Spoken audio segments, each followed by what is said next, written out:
Thank you, Cha, for that introduction. Good evening, my esteemed colleagues around the Asia eHealth Information Network, and welcome to this AeHIN Hour. As I mentioned, I'm Dr. Charmika. So it is an absolute privilege to connect with such distinguished group of global health and informatics experts today. So, over the next hour, we are going to dissect a highly complex but yet fascinating case study, the intersection of universal health coverage, health financing, and digital transformation in Sri Lanka. So, we will look beyond the surface level statistics to understand how historical health paradigms are colliding with modern macroeconomic realities.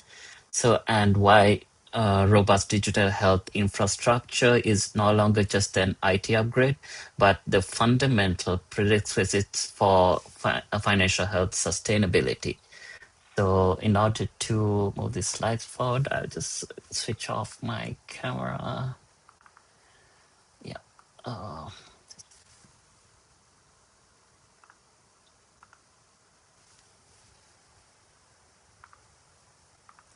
yeah. So to ensure we make the most of our this 1 hour together, here is our roadmap. So we will briefly examine the Sri Lanka's health legacy and the UHC imperative. Then we will spend about unpacking our current macroeconomic landscapes. From there, we'll dedicate some time on our major structural responses, especially the shared care cluster model. Then we will take a deep dive into our shift from passive budgeting to strategic purchasing.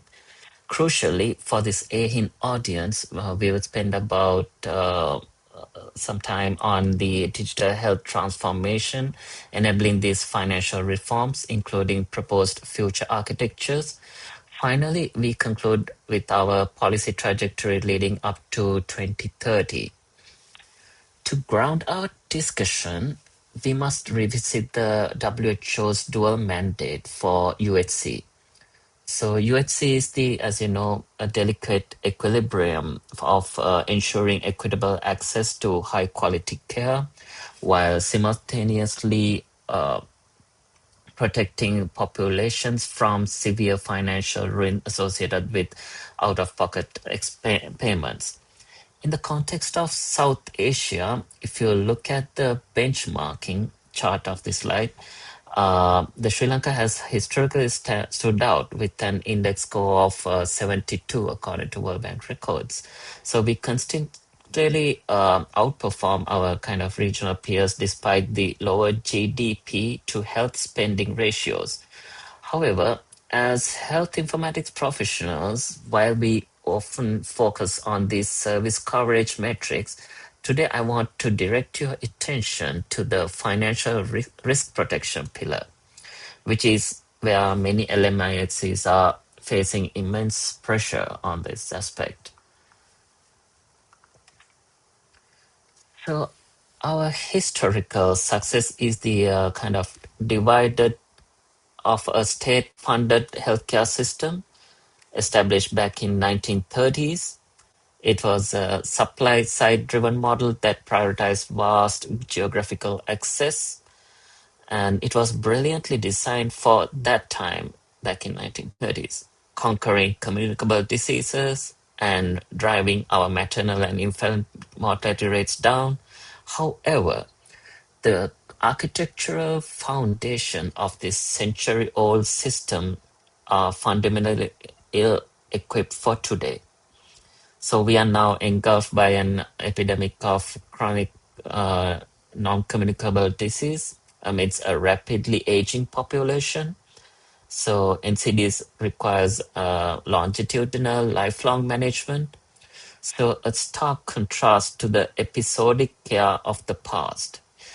So this epidemiological transition is fracturing kind of our traditional financing models as well. So this shift is disease burden has violently collided with the unprecedented macroeconomic turbulences. bringing us to the second segment of this discussion, our macroeconomic landscape. Looking at our public health investment trends, we see a concerning stagnation. The WHO benchmarks $90 per capita as a minimum for LMICs deliver essential services, while Sri Lanka previously hovered safely around 152 to 157 USD range. But the intense fiscal tightening and our recent sovereign debt restructuring saw that drop to $130 in 2022. So this is part of a broader global trend where 40% of LMIC face declining combined government and donor health spending by 2030. So we can no longer simply spend our way out of this health crisis. So we must radically optimize how existing domestic resources are allocated. So what happens when public expenditure plateaus while chronic disease burdens rises? The financial burden is regressively transferred directly to the patient, as you know, that's very common. So by 2023, out-of-pocket expenditure in Sri Lanka surged to a staggering 54.8% of total health spending. Let that number sink in. So the WHO strongly advises that out-of-pocket expenditure should not exceed 15 to 20% to prevent catastrophic impacts.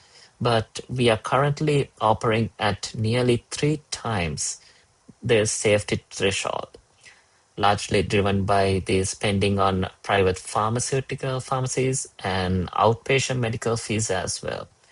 So this is the starkest indicator that our financial risk protection is rapidly eroding.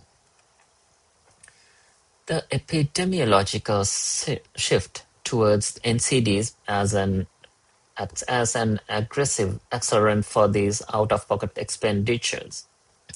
Patients suffering from chronic conditions face continuous lifelong expenses, as you can see.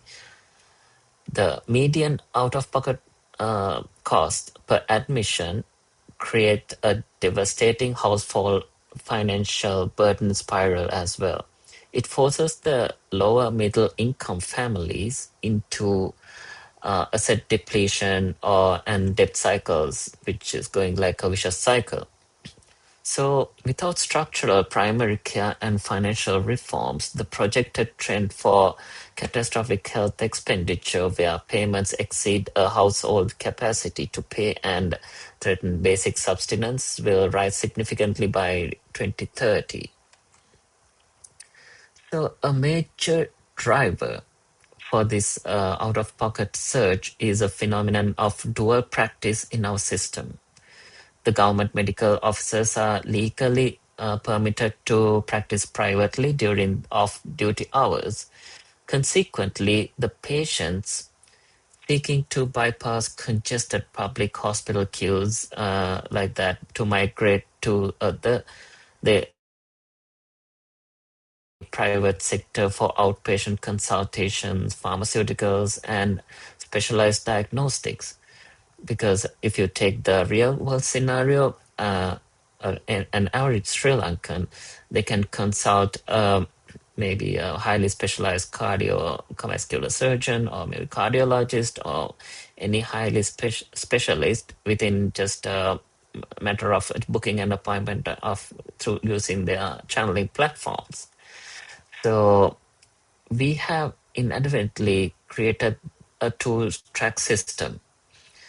A public track is free at the point of care, but it suffers from the supply side constraints and long queues, and a private track offering rapid access but driving massive out-of-pocket surges.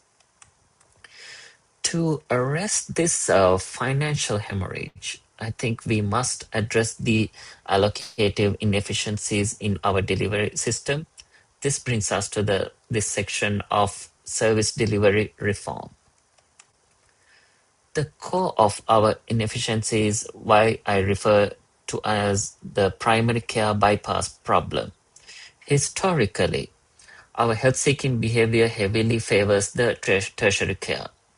So patients always tend to bypass the fully staffed local primary medical care units or base hospitals or district hospitals in favor of then they go for major teaching hospitals, believing that larger hospitals inherently provide superior care, even for the minor things like even cough and cold. So this creates an inverted pattern of patient flow. So we end up with severe overcrowding and resource exhaustion at our apex institutions, while the primary care network remains chronically underutilized. So we are paying tertiary prices for primary care. So that was one of the main challenges we face. So the strategic remedy engineered by the Ministry of Health is the shared care cluster model. Colleagues, this is not just a structural shift, it is a profound economic one. So we are geographically and clinically grouping primary and secondary facilities around a designated apex hospital. So the goal is to shift from facility-based care to geographically linked population health management, standard protocols, and rationalizing resource use across the defined catchment. So at the heart of this cluster is the mandate for bidirectional referral pathways. We are aggressively reintroducing the family doctor concept at the primary level to manage vast majority of NCDs within the community. For going even further, we are these days there's a pilot project going on which to improve the PMCUs as a vast modalities, which includes screening, then laboratory services and radiographical services as a models. So when specialized intervention is needed, the patient is referred forward. But crucially, once stabilized, they must be back referred to their local clinic for longitudinal monitoring as well. So we believe that this detaches the apex hospitals and drastically cuts the out-of-pocket transportation and time costs borne by the patient. Because our domestic fiscal space is constrained, this massive reorganization is being strategically capitalized by multilateral partners. The ADB's Health System Enhancement Project and the World Bank's around $150 million PHSEP allocation of funding the cluster-wide civil works, essential IT infrastructures, and advanced NCD diagnostics right at the community level. Furthermore, discretionary funds like PHC Innovation Fund are empowering provincial health authorities to drive localized innovation in preventive care as well. So the strategic rationale here is purely economic. By shifting the focus of care from these expensive tertiary institutions back to primary settings, we kind of achieve a lower cost per episode and leverage the preventive multiplier, where every dollar invested in primary care saves up to $10 in future specialized acute care. So our primary goal is to transition these localized clusters toward capitation-driven NCD management, optimizing our budget utilization as well.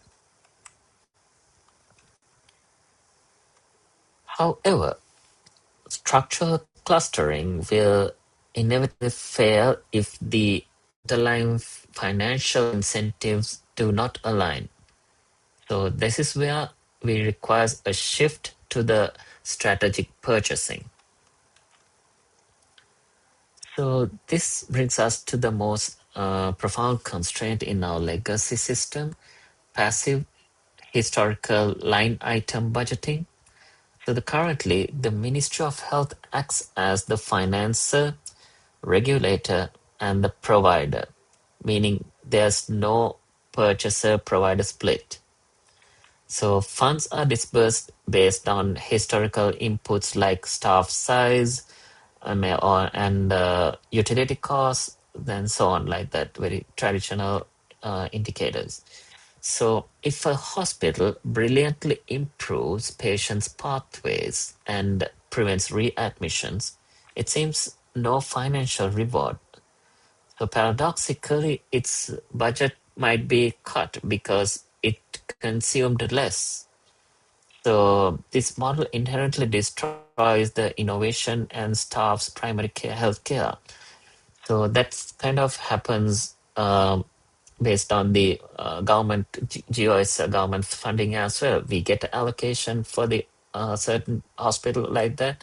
Sometimes the utilization can be low due to two things. One thing is maybe underperformance, and also another part can be it can be cost effective performance, which is a good thing. So the common criteria is if you have the financial performance is less, so you get like very less allocation next year. So that goes like a vicious cycle as well. So to achieve this sustainable UHC, Sri Lanka is pivoting towards the strategic purchasing. This means we are actively and purposefully allocating pooled funds to providers based on their performance and their ability to maximize population health outcomes. So, implementing this requires defining an explicit benefit package via health technology assessment, separating the purchaser from the provider to establish accountability, and completely overhauling our payment mechanisms as well. So, we are transitioning our primary care clusters towards capitation models. So under the capitation, a cluster receives a pre-arranged payment per enrolled citizen, and this fundamentally kind of flips the financial incentive. Providers are now financially motivated to focus on aggressive preventive care and continuous NCD management to keep their assigned population healthy and out of expensive hospital beds. So conversely, for secondary and tertiary care, we are kind of exploring case-based payments like DRGs, diagnosis-related groups. So DRGs reward internal operational efficiency, motivating hospitals to reduce unnecessary length of stay and eliminate redundant testing as well. Furthermore, in the face of restricted state capital, we are kind of utilizing public-private partnerships as a strategic purchasing instrument. Instead of state buying highly expensive imaging or equipment or establishing cath labs outright, the private operators install and manage the equipment inside public hospitals under strict performance contracts, which is very tricky. So this kind of has leverages private sector efficiencies while keeping the service free for the public patient at the point of care.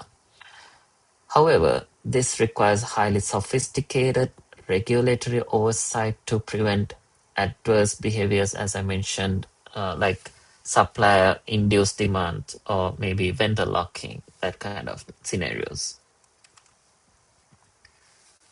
So, implementing DRGs, capitation, and public-private partnerships requires a massive data fidelity.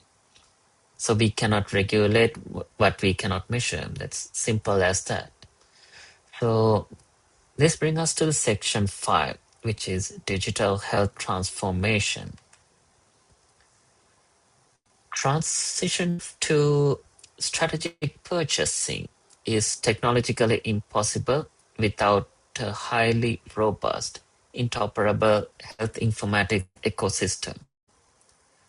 Historically, our digital expansion was just enthusiastic but very siloed.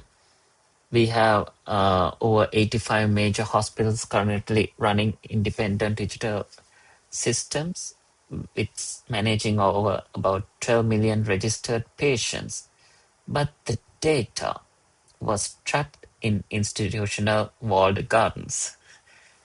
So, to resolve this, the ministry launched a comprehensive Sri Lanka digital health blueprint in 2023 to mandate that technical interoperability across the sector.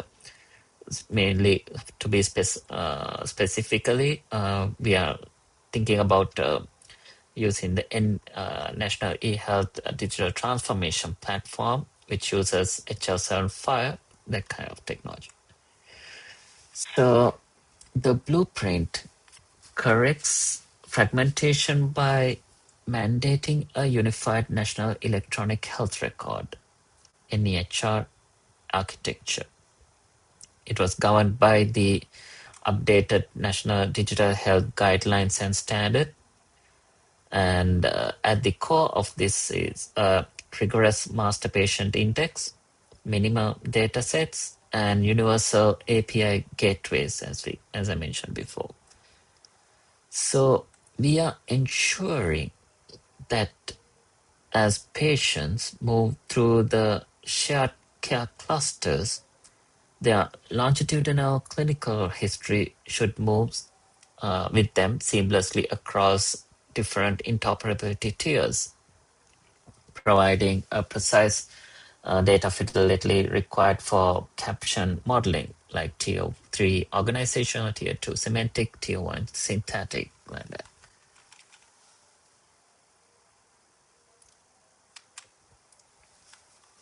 So this clinical data directly fuels our health financing mechanism as well. So data is the currency of accountability. For example, if I say integrating automated verbal autopsy with DHIS2 kind of allows health economists to pinpoint specific disease burdens and shift the purchasing funds to high impact interventions. Furthermore, even beyond, AI-driven efficiency in clinical workflows can reduce duplicate testing like that. And in a cash-strapped economy, eliminating the duplicate diagnostics and administrative overhead directly expands the fiscal space for UHC. So I think some of you might have seen this diagram already. If we talk about, I think, the health insurance landscape, which makes a huge component of this UHC in Sri Lanka. It has a very widely spread organizational body. We have about 28 private sector insurance companies and one state sector insurance company called National Insurance Trust Fund, which is exclusively for government healthcare workers, that's the only state sector one. And and also all these it's under the Insurance Regulatory Commission of Sri Lanka, and all those are kind of regulated by the Sri Lanka Insurance Institute, and everything was mainly governed by the Ministry of Finance and the Parliament. And also, there's a subsidiary lateral body called Insurance Association of Sri Lanka, which has the various forums like life insurance forums, general insurance forums, and I mean, it has all representatives from all the private health insurance and state sector health insurance. And also we have the Sri Lanka Insurance Ombudsman for any disputes and any adverse effects management. So as we look to the future of our health financing architecture, so we should recognize that paying massive commercial licensing fee for insurance software is unsustainable. And also, I think most of the insurance company have their own bespoke or legacy systems. So therefore, we are currently chartering a strategic roadmap to potentially adopt OpenIMIS as our digital public good for financing, because the main challenge is to the main policy makers, and because the initial directorate not just come from Ministry of Health itself, it's a multi-sectoral thing. It should come from the parliamentary level. But the main problem is before going for the financial sector. Currently, Sri Lanka is kind of dealing with debt restructuring and many economic constraints at the moment. So while this is currently a proposed architecture and not yet implemented in Sri Lanka, so our vision is to try OpenIMS as a common digital platform where APIs to digitally transform the future life cycle of health financing, from beneficiary enrollment and maybe defining benefit package to automating claim attribution. Because at the moment, as the Ministry of Health, we don't have any data on how much the patient is spending on healthcare. It's just only one-sided data flow is there. So, led by the AeHIN Hub and the Health Informatics Society of Sri Lanka, so our probable information roadmap is kind of highly structured.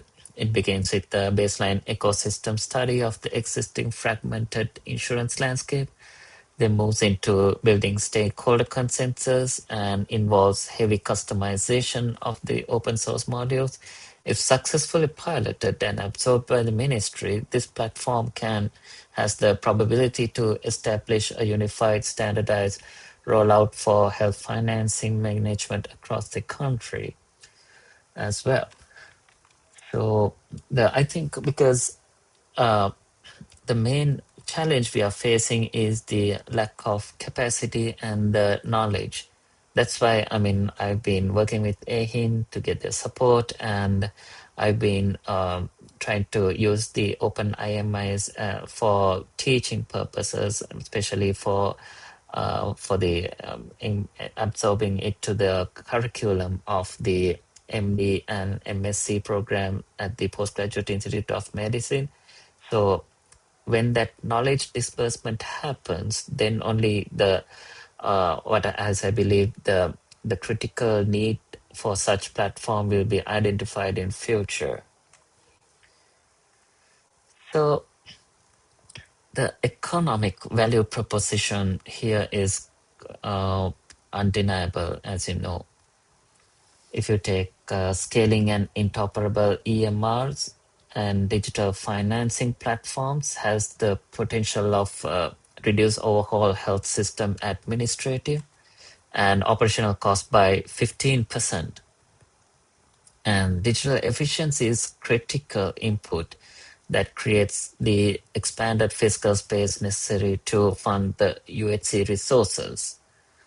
So, digital transformation is the catalyst that converts administrative waste into healthcare equity as well. So, as we look towards the 2030 Sustainable Development Goals, we recognize that achieving UHC requires constant recalibration based on our hard data. So this leads us to our final section on future trajectories. In August 2025, the Ministry of Health launched a rigorous evaluation of our initial 2018 UHC policies. So the findings heavily informed our immediate reform agenda, driving us to prioritize aggressive NCD screening protocols for hypertension and diabetes at the primary level and advance our TB management strategies like that.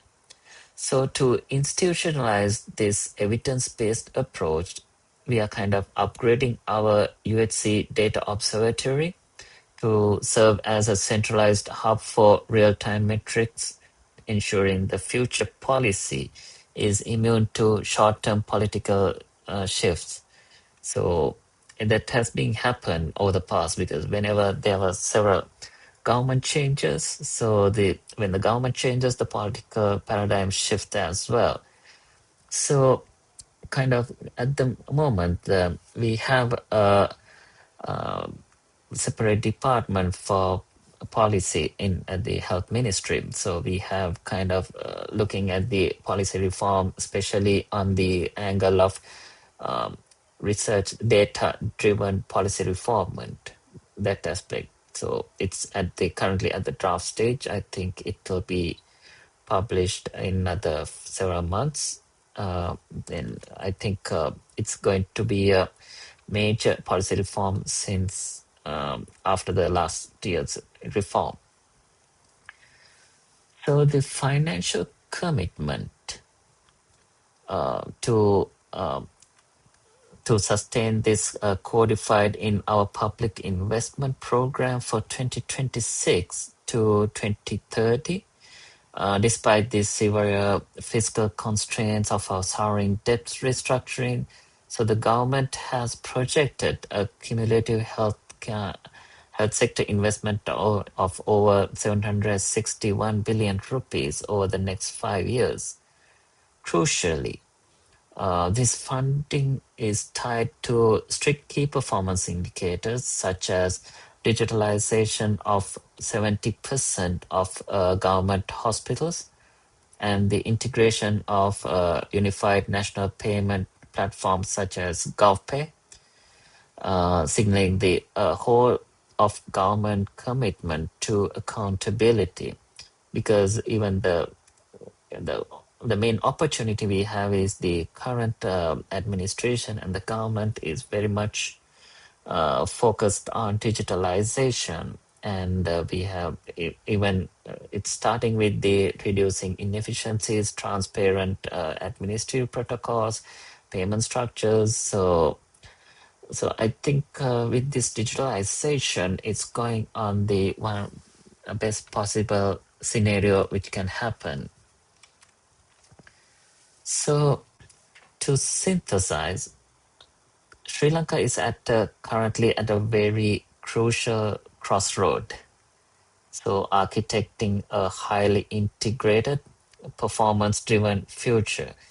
So the structural foundation is the primary care reorganization through the shared care clusters, and the economic engine is strategic purchasing and shifting away from passive budgeting. And the technological nerve system is the NEHR, data infrastructure, and proposed platforms like OpenIMIS. So together, guided by the evidence-based policies, so I think these elements form a kind of a digital finance integration model necessary to secure the equitable access and financial risk protection as well. So I want to leave you with one final thought. Digital transformation is non-negotiable prerequisite for sustainable UHC financing. As health informatics professionals, we must lead the integration of clinical data, insurance platforms, and policy governance. We should be the architects of our own health systems, financial viability also. So by leveraging the global cooperation and maybe using open digital public goods, I think we possess the roadmap to safeguard our historic health gains and probably secure the true universal health coverage for the next generation. So thank you very much for your time and attention. Now I will hand it back to the moderator for our discussion. Thank you for that presentation, Dr. Cham. I would like to open the floor now for questions. So to our participants, if you have questions about the presentation or maybe reactions, please feel free to send them in the chat. Dr. Chamika, maybe while others are probably about to ask, maybe I can ask a quick question. You mentioned about the strategic purchasing and then the environment of performance-based funding.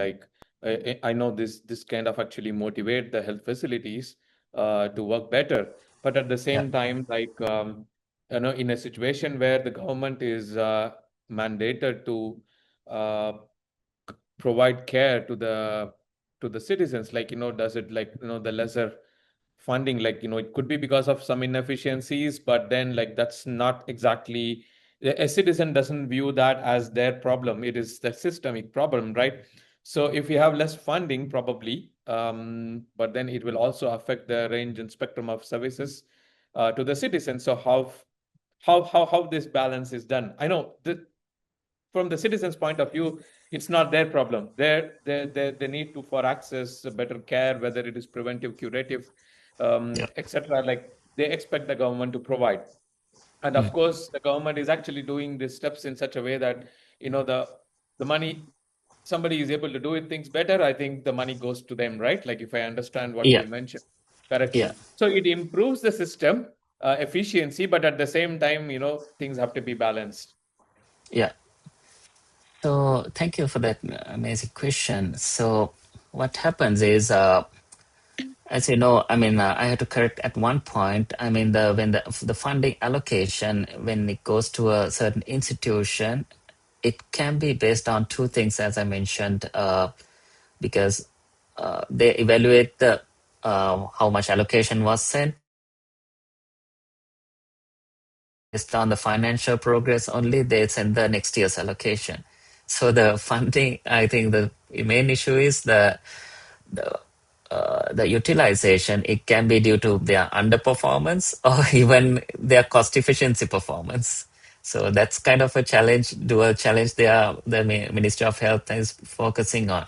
But luckily, I think we have the kind of since Sri Lanka is a kind of commonly it's a small country, and kind of we have a purview of what's going on at each end. I mean, administratively. So when a certain institution is kind of underperforming for so long, so we can get that data, and there are a lot of common communication pathways. So then only we realize we get rooted into that depth problem. But when it terms of the public perspective, so the main issue is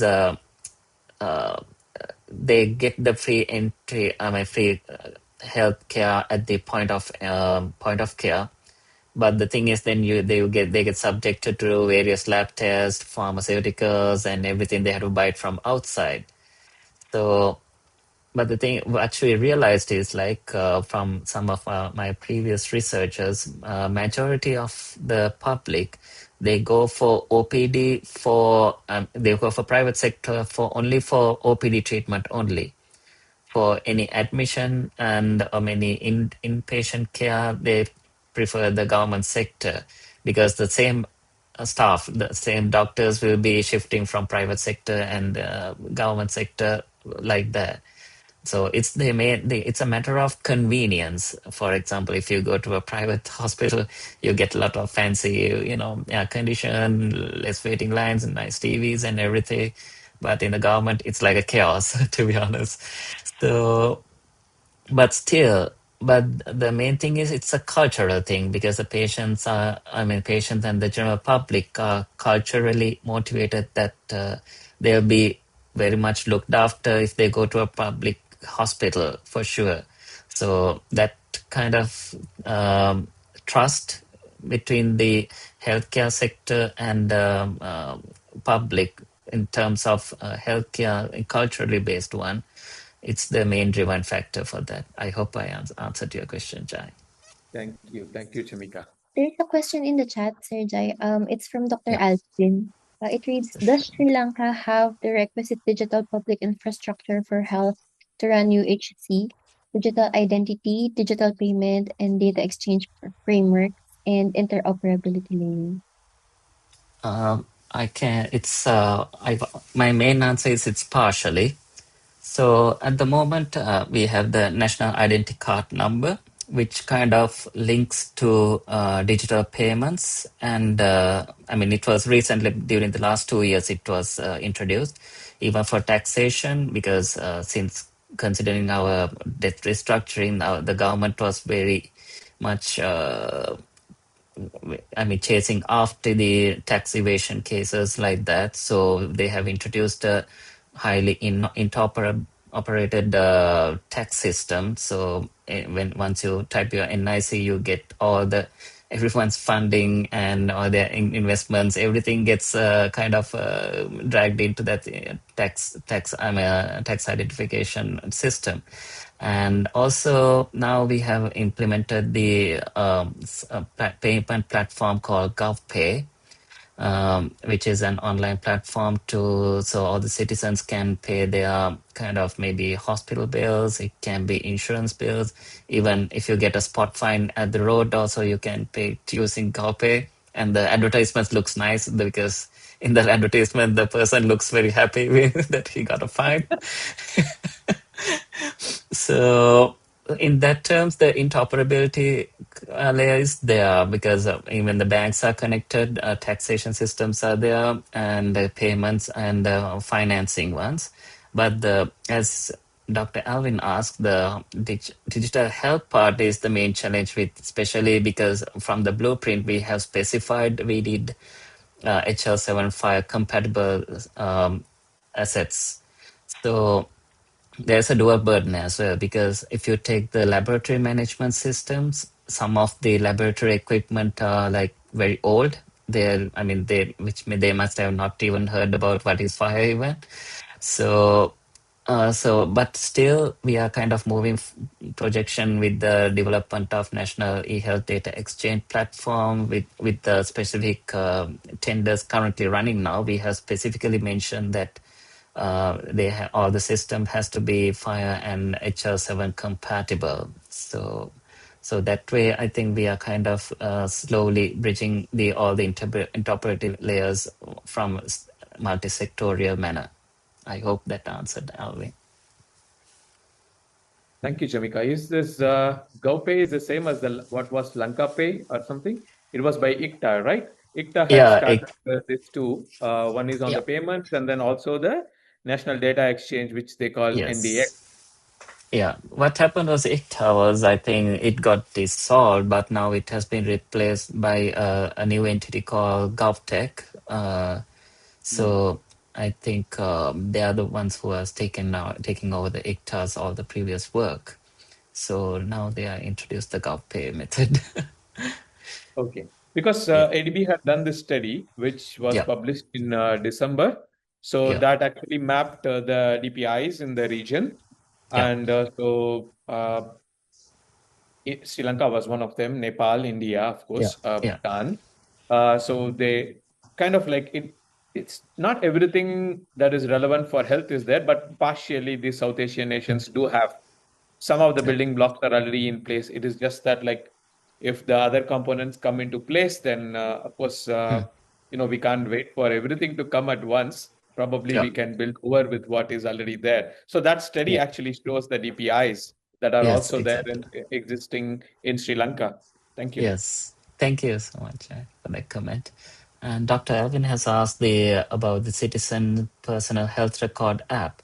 So actually, in speaking of reality, currently we are utilizing a project called Information Quality Improvement Project, mainly by the global GFATM and Dev to Help project. So based on that, one of the key mandate at the moment we have already deployed the PHN personal health number.